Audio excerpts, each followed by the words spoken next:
पढ़ने जा रहे हैं नया टॉपिक जिसका नाम है dissociation constant for weak acid and weak base. देखो डिसोसिएशन का कंटिन्यूएशन में शुरू है, मतलब हमने डिसोसिएशन का पहले मीनिंग समझा, फिर डिग्री ऑफ डिसोसिएशन समझा। अब हम लोग आज के वीडियो में पढ़ने जा रहे हैं कि डिसोसिएशन कांस्टेंट। अब हमें पढ़ना है क्या होता है डिसोसिएशन कांस्टेंट का मीनिंग। डिसोसिएशन कांस्टेंट को इक्विलिब्रियम कांस्टेंट भी कहा जाता है।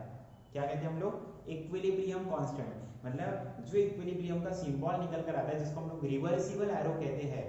तो ये रिवर्सिबल एरो जिसको हमने इक्विलिब्रियम कहा है, ये इक्विलिब्रियम वाली कंडीशन जब डेवलप हुई है तो यहाँ पर इसके लिए हमने एक कांस्टेंट टर्म ले ली जिसको हमने कहा इक्विलिब्रियम कांस्टेंट, और इसको कहा जाता है डिसोसिएशन कांस्टेंट। तो इसी के बारे में पढ़ेंगे हम हमारे आज के वीडियो में। ओके, सो स्टार्ट करते हैं। Dissociation constant for weak acid and weak base. अब यहाँ पर एसिड और बेसिस की बात हो रही है तो याद रखना एसिड और बेसिस को डिफाइन करने के लिए, एसिड और बेसिस का मीनिंग क्या होता है ये समझाने के लिए हमारे पास तीन थ्योरी है, अरेनियस थ्योरी, लॉरी ब्रॉन्स्टेड और लेविस। जब हम लोग डिसोसिएशन कांस्टेंट टर्म पढ़ेंगे तब हम लोग, क्योंकि अंडरस्टैंडिंग करना है, कंसेप्ट को समझना है, जरूरी नहीं आप कौन से वे से समझ रहे हो, कंसेप्ट को समझ लो। तो कंसेप्ट को समझने के लिए जनरली यहाँ पे हम लोग जो थ्योरी लगाने वाले हैं या आपके टेक्स्ट बुक में जो थ्योरी अप्लाई की गई है वो अरेनियस थ्योरी अप्लाई की गई है।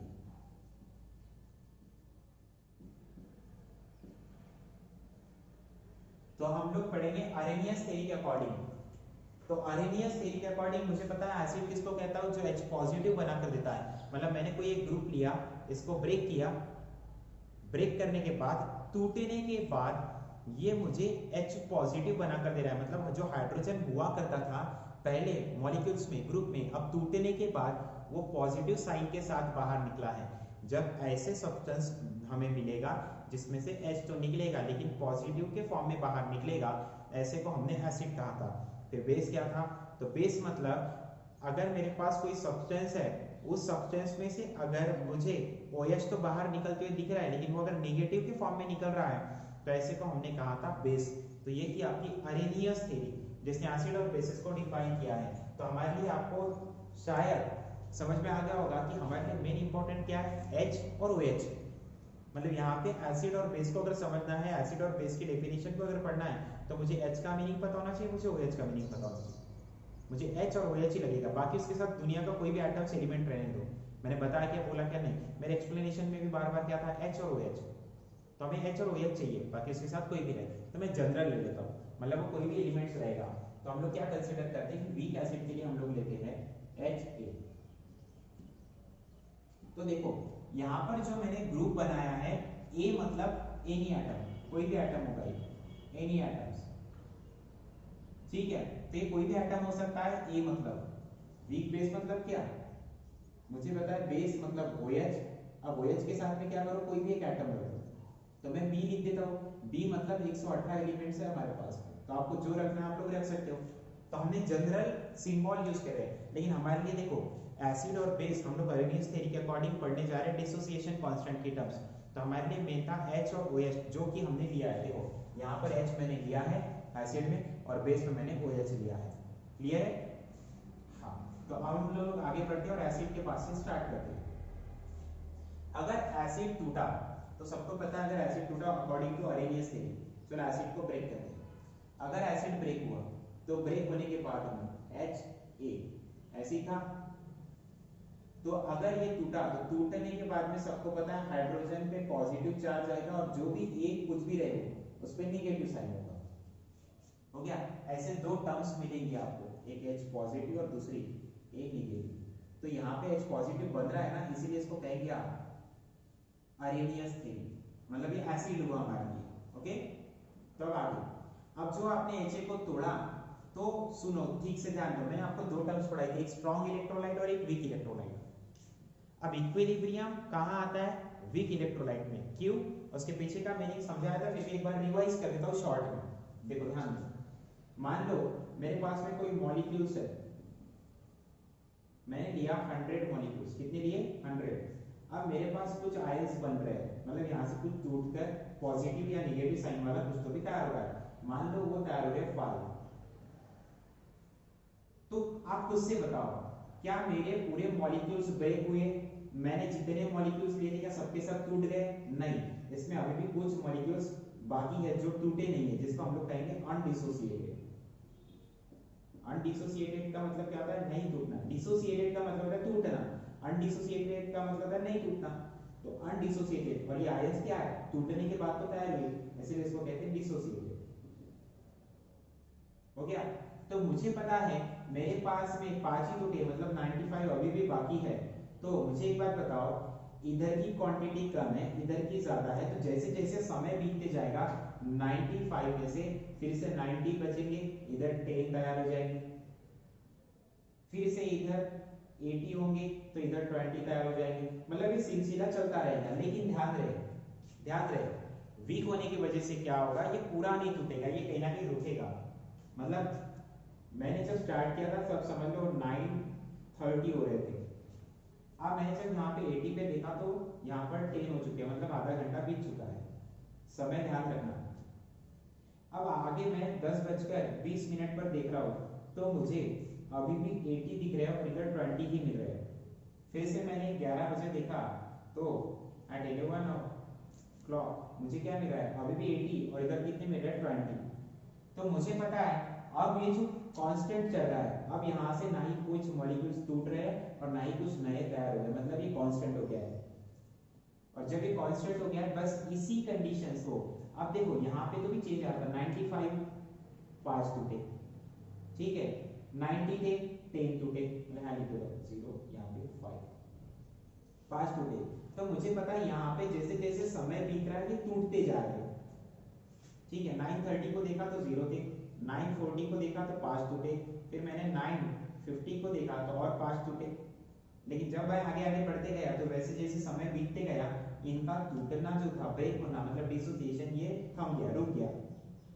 तो आप कितनी भी कोशिश कर लो अभी टूट रहे क्या? नहीं टूट रहे, मतलब यहाँ पे डिसोसिएशन और डिसोसिएशन। अभी कंडीशन देखो क्या होगी, अभी कांस्टेंट होगी, ना इधर कुछ टूट रहा है ना इधर कुछ बन रहा है, बस इसी कंडीशंस को आपको कहना है इक्विलिब्रियम। और इक्विलिब्रियम के लिए अब इधर कंप्लीटली डिसोसिएट हुए क्या? नहीं। पूरे टूट गए क्या? नहीं। इसलिए मैं हाफ एरो बताऊंगा। क्लियर है? और मुझे पता है अभी भी उम्मीद बाकी है, इधर अभी भी पूरे टूटे क्या? नहीं। तो ये इधर एक एरो, तो ऐसा ये एरो बताना पड़ता है, जो कि इस एरो को हम लोग कहते हैं इक्विलिब्रियम। अगर ये एरो आपने निकाला तो समझ में आ जाना चाहिए आपको कि यहाँ पे इक्विलिब्रियम हो गया है, मतलब कौन सी कंडीशन डेवलप हो गई है, कौन सी सिचुएशन डेवलप हो गई है, इक्विलिब्रियम वाली, ये हो गया इक्विलिब्रियम। और इसी को आप लोग कहते हैं, इसी के लिए हमें बात करनी है, जिसके लिए हम लोग कहते हैं इसको इक्विलिब्रियम कांस्टेंट। मतलब इसके लिए अगर मैं कोई सिंबल लेना चाहूँ तो मैं ले सकता हूँ इक्विलिब्रियम कांस्टेंट। इक्विलिब्रियम का मीनिंग तो आपको समझ में आ गया कि दोनों side reactant and product there is no change, constant हो गया सब कुछ एट ए सर्टेन टाइम, कुछ समय बाद सब कुछ कांस्टेंट हो चुका है, बस उसी कंडीशंस को आपको कहना है इक्विलिब्रियम। और उस इक्विलिब्रियम के लिए आप कुछ कांस्टेंट यूज करेंगे जिसको आप लोग कहेंगे इक्विलिब्रियम कांस्टेंट। समझ में आया? तो ये हो गया इक्विलिब्रियम कांस्टेंट के बारे में। नाउ देन नेक्स्ट, अब इक्विलिब्रियम कांस्टेंट जिसको डिसोसिएशन कांस्टेंट भी कहा जाता है, क्योंकि टूटा ना, ब्रेक हुआ ना,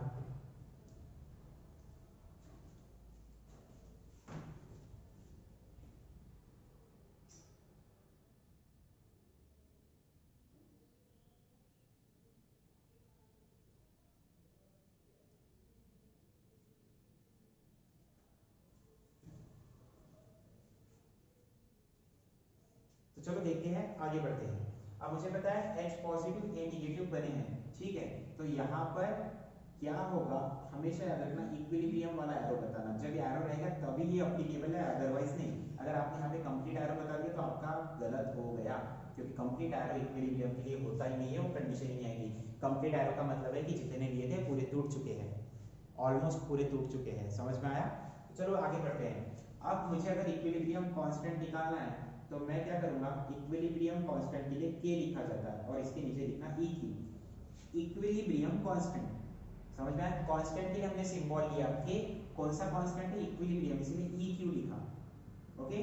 अब मैं जो इक्विलिब्रियम कांस्टेंट, मतलब मैं जो डिसोसिएशन कांस्टेंट जिसको मैंने कहा, ये मैं किसके लिए पढ़ने जा रहा हूँ? वीक एसिड के लिए। तो वीक एसिड मैंने लिखा ना, ये क्या है? Weak acid. अब वीक एसिड क्यों बोला? वीक एसिड के बारे में क्यों? स्ट्रॉन्ग एसिड क्यों नहीं? हम वीक एसिड ही क्यों, हर बार वीक एसिड की बात क्यों कर रहे हैं? वीक की क्यों बात करें, स्ट्रॉन्ग की क्यों नहीं? अरे बेटा सिंपल सी बात है, मुझे पता है अगर मैं स्ट्रॉन्ग लेता तो पूरा टूट जाता, कंप्लीटली टूट जाता। जो कंप्लीटली ब्रेक हो जाता तो वहां पर ये ऐसी कंडीशन, वहां पे इक्विलिब्रियम आ ही नहीं सकता था, क्योंकि ऑलमोस्ट पूरे टूट चुके हैं, ब्रेक हो चुके हैं। लेकिन इक्विलिब्रियम की कंडीशन आ गई, आई कब आई, जब इधर के कुछ बच गए, मतलब पूरी तरह से नहीं टूटा। जो कंप्लीटली नहीं टूटे ऐसे को ही कहा जाता है वीक एसिड। और जहां वीक हो वो पूरा टूटेगा नहीं, अगर वो पूरा टूटा नहीं, पूरा डिसोसिएट नहीं हुआ तो कुछ रह जाएगा। अगर कुछ रह गया तभी वहां पर हम लोग ऑब्जर्वेशन करेंगे और एक ऐसी कंडीशन आएगी जहां पे कांस्टेंट हो जाएगा, ना ही कुछ बनेगा और ना ही कुछ टूटेगा, मतलब वहां आ जाएगी आपकी इक्विलिब्रियम वाली कंडीशन। तो वो पॉसिबल है सिर्फ वीक में, ना कि स्ट्रॉन्ग में। Is it clear? तो आगे बढ़ते हैं, हम वीक के लिए बात करें, इसलिए ये एरो बताया। अब चलो देखते हैं, एसिड के लिए निकाल रहे हो आप लोग डिसोसिएशन कांस्टेंट। डिसोसिएशन कांस्टेंट जिसको आपने इक्विलिब्रियम लिख दिया था और में, इसको इक्विलिब्रियम कांस्टेंट कहते हैं।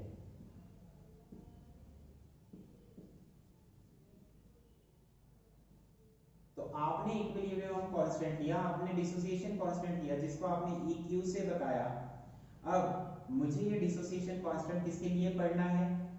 एसिड के लिए, क्योंकि मैंने एसिड लिया ना, यहाँ पे कोई बेस है क्या? नहीं है। मतलब यहाँ जो इक्विलिब्रियम वाली कंडीशन डेवलप हुई, ये किसके बीच में हुई? एसिड के बीच में हुई। इसलिए यहाँ पे Ka लिखना, मतलब इसका नाम है dissociation constant for weak acid. For what? Weak acid. आपने केमिकल इक्विलिब्रियम में एक फॉर्मूला पढ़ा था, केमिकल इक्विलिब्रियम में अगर आपका हुआ है तो केमिकल इक्विलिब्रियम में एक फॉर्मूला होता है जिसको कहते हैं लॉ ऑफ मास एक्शन, वो आपको अप्लाई करना है। चलो देखते हैं। अगर मुझे इक्विलिब्रियम निकालना है, डिसोसिएशन कांस्टेंट पता करना है, तो मैं क्या करूंगा? डिसोसिएशन कांस्टेंट इक्विलिब्रियम कहां डेवलप हुआ? मॉलिक्यूल्स के बीच में और आयंस के बीच में, बराबर है। तो कितने आयंस हैं टोटल वो लिखो। चलो लिख लेते। प्रोडक्ट, इसको प्रोडक्ट ही कहेंगे ना, यस। तो निकालो H positive and then A negative. हो गया? कहां से बने? क्या था रिएक्टेंट? HA था। हो गया? यस, कंप्लीट हो गया। ये क्या है आपका? यही तो आपका dissociation constant for weak acid. Is it clear? मतलब मैंने क्या किया, प्रोडक्ट साइड ली और रिएक्टेंट साइड ली, और यही हो गया आपका डिसोसिएशन कांस्टेंट। अब इसी तरह सेम कंडीशन अप्लाई करूंगा मैं फॉर वीक बेस के लिए। चलो देखते हैं। बेस के लिए आपको लेना है BOH। अब इसको भी तोड़ो तो ये भी इनकम्प्लीट टूटेगा, ब्रेक होगा। तो B पॉजिटिव, और मुझे पता है OH पे चार्ज क्या होता है? नेगेटिव। बताओ, ये हो गया OH नेगेटिव, बना देना। अब चलो मैं फिर से इक्विलिब्रियम कांस्टेंट लिखता हूं, EQ, KEQ लिखा, जिसको मैं ये देखो KEQ लिखो या KA लिखो चलता है, समझ में आया? और में आप कुछ भी लो, देयर इज नॉट प्रॉब्लम। अब मुझे पता है इक्विलिब्रियम डेवलप हुआ, इक्विलिब्रियम वाली कंडीशन है, किसके बीच में है? आयंस के और मॉलिक्यूल्स के। कौन सा मॉलिक्यूल्स है? बेस है, क्योंकि ये बनने के, ये टूटने के बाद में OH नेगेटिव दे रहा है, इसलिए आप यहाँ पे डिसोसिएशन कांस्टेंट K तो लेंगे, लेकिन यहाँ पे B लिखेंगे। B स्टैंड्स फॉर बेस, मतलब फॉर वीक बेस। चलो लेते करके देखते हैं। अब इसको अगर तोड़ा आपने तो मुझे पता है कितना टूटा, वो लो B positive OH negative upon, नीचे क्या लिखेंगे आप लोग? आपका रिएक्टेंट लिखो BOH। तो ये हो गया आपका डिसोसिएशन कांस्टेंट, जिसको आप लोग कहते हैं equilibrium constant for weak base. समझ में आया? आई होप आपको ये सब अंडरस्टैंड हुआ है। हमने क्या किया था? हमने एसिड लिया, एसिड के बीच में इक्विलिब्रियम वाली कंडीशन डेवलप हुई, इसलिए K लिया। बेस के बीच में इक्विलिब्रियम वाली कंडीशन डेवलप हुई, इसलिए Kb लिया। तो यहाँ पर आपका dissociation constant for weak base and for weak acid ये कंप्लीट होता है। नेक्स्ट वीडियो में हम लोग पढ़ेंगे सेल्फ आयोनाइजेशन ऑफ